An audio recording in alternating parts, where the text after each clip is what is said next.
ओम शांति।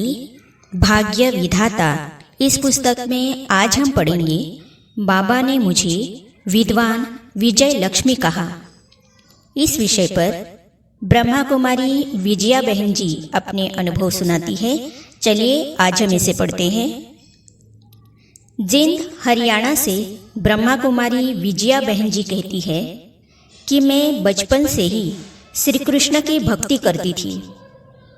घर में ही गीता रामायण पढ़ते थे। मेरी पढ़ाई भी गुरु ने गीता से ही शुरू करवाई थी, इसीलिए गीता पाठ में बहुत श्रद्धा थी।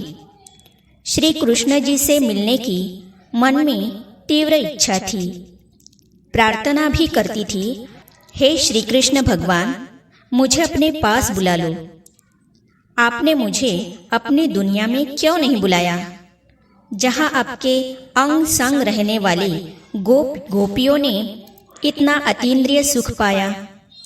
मन में यही तीव्र इच्छा बनी रही। हमारे पड़ोस की एक बहन नांगल से यह ज्ञान सुनकर अपने घर आई थी और साथ में त्रिमूर्ति का चित्र तथा मुरलियाँ लाई थी। एक दिन उस बहन ने त्रिमूर्ति के चित्र में ब्रह्मा बाबा का फोटो दिखाते हुए कहा कि इस ब्रह्मा तन में शिव परमात्मा आकर यह ज्ञान सुनाते हैं, यह मुरली है। ब्रह्मा बाबा का चित्र देखते ही ऐसा अनुभव हुआ कि मैं इस बाबा से कई बार पहले भी मिली हूँ और जैसे इन मुरलियों को पढ़ती रही हूँ। चित्र देखते देखते मैं गुम हो गई और इस देह की दुनिया को ही भूल किसी दूसरे लोक में पहुंच गई। ऐसा अनुभव होने के बाद मैं रोज उन मुरलियों को पढ़ती रही। बाबा से मिलने की लगन बढ़ती गई।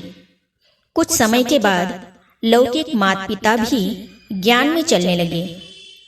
बाबा में किसी कारण से लौकिक पिताजी विरोध करने लगे। उसी समय दिल्ली में मम्मा आई थी। पिताजी को मम्मा से मिलने भेजा। मम्मा से मिलकर पिताजी बहुत खुश हो गए। सन 1960 में गांव में अपने घर पर ही मुरली पढ़ने लगे।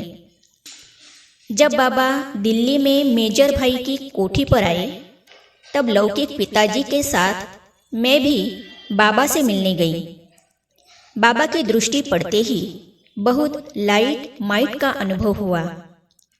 सुबह की क्लास में बाबा के सामने ही बैठी थी और एकाग्रता से मुरली सुन रही थी। बाबा के एक एक बोल अंदर जा रहे थे और मुझ में शांति भर रहे थे। मन आनंदित हो रहा था।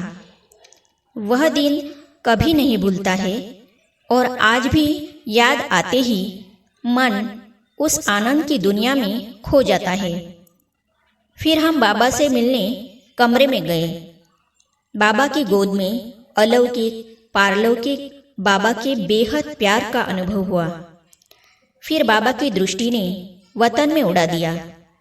2 दिन तक बाबा के साथ मेजर की कोठी पर ही रहे। बाबा मुझे हमेशा मीठी बच्ची कहते थे। बाबा ने मीठी टोली खिलाते मुझे मीठा बना दिया। उस मीठे वरदान से बाबा सबको मीठेपन का ही अनुभव कराते थे। सन 1963 में मैं पहली बार मधुबन बाबा से मिलने गई। एक दिन सुबह की मुरली में बाबा ने कहा कि तुम बच्चे ही विद्वान भी हो, पंडित भी हो। उसी दिन रात्रि को बाबा के साथ भोजन कर रहे थे तो बाबा अपने हाथों से मुझे गिट्टी देते हुए बोले, बच्ची, तुम पंडित विद्वान विजय लक्ष्मी हो। जैसे कि बाबा ने मेरे में विद्वत्ता भर दी। बच्चों के साथ बाबा जब चलते थे तो कभी कभी खड़े होकर दृष्टि देते थे। तब ऐसे लगता था कि बाबा जैसे दूर दूर कुछ आत्माओं के जन्मों को परख रहे हैं। आगे हम पढ़ेंगे बाबा अत्यंत विनम्र सेवाधारी थे। इस विषय पर गुवाहाटी आसाम से ब्रह्मा कुमारी शीला बहन जी अपने अनुभव सुनाती है। तो इसे हम पढ़ेंगे अगली कड़ी में। तो ये जानने और पढ़ने के लिए इस चैनल को सब्सक्राइब करने के साथ ही साइड में जो बेल आइकॉन है उसे भी क्लिक कीजिए, ताकि आने वाली सभी वीडियो और अब तक की सारी वीडियो आप तक पहुंचती रहेगी। ओम शांति।